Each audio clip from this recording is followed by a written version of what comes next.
apat dun sa 24 na miyembro ng mataas na kapulungan ng Kongreso ang nagsapubliko na ho ng kanilang statement of assets, liabilities and net worth. Si Senator Gatchalian, ikaapat ho dun sa naglabas o pinakahuling naglabas ng kabuang tala ng kanyang assets.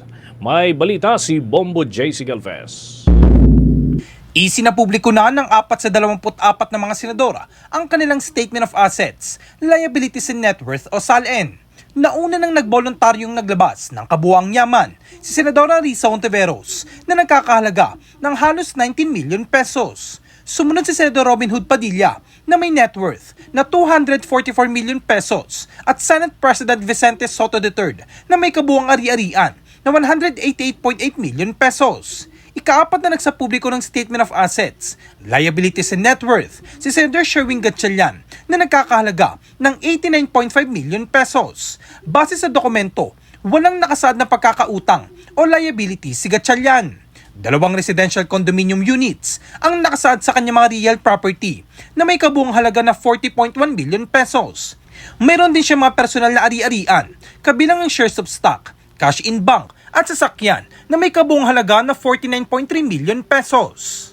Sa parang dokumento, nakasaad din ang kanyang mga business interest kung saan siya'y nakalista bilang shareholder sa 5 kumpanya. Wala naman idineklarang asawa o anak na minor de edad sa kanyang tahanan. Kasama sa listahan ng mga kamag-anak sa gobyerno ang kanyang mga kapatid na sina Department of Social Welfare and Development Secretary Rex Gatchalian at Valenzuela Mayor Wes Gatchalian. Gugunitang sinayan na kung wala naman daw tinatago, walang magiging problema na ilabas ang Statement of Wealth. Dagdag niya, wala pa raw siyang tinanggihan na individual na humingi ng kopya ng kanyang kabuang yaman. Wala rin daw siyang nakikitang security concern sa pagsasapubliko ng ari-arian ng mga opisyal ng gobyerno. Sa akin naman, kung wala kang tinatago, walang problemang ilabas yung SALN. Like in my case, kung may nagre-request dito, wala pa akong tina-turn down na binibigyan ng SALN. Especially ang mga nagre-request dito, nakita ko mga media outfits, mga CSOs. So far, wala pa naman ako nakukuhang request na yung kanilang identity. Sa iwalay na panayam, sinabi naman ni Senator J.V. Ejercito na handa rin siyang ilabas ang kanyang Statement of Assets, Liabilities and Net Worth. Hindi, nagsabi na rin ako na I am open, I will allow my SALN to be made public. Marami na sa amin, actually. Inaano lang yung parameters kasi yung mga address, number, security, siguro may mga ano lang, yung mga for issues of security, yung mga i-withhold lang. I think SALN naman talaga should be a public document. Hinihintay pa ng Bombo Radyo na isumitin ng ilang senador ang kanilang Statement of Assets, Liabilities and Net Worth o SALN.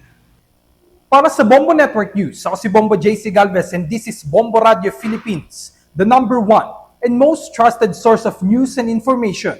Basta Radio, Bombo! For the most trusted source of news and information, visit our website at www.bomboradio.com. Follow us on Bombo Radio mobile app, Facebook, YouTube, TikTok, and X, formerly Twitter. Like, share, and stay connected. Anytime, anywhere.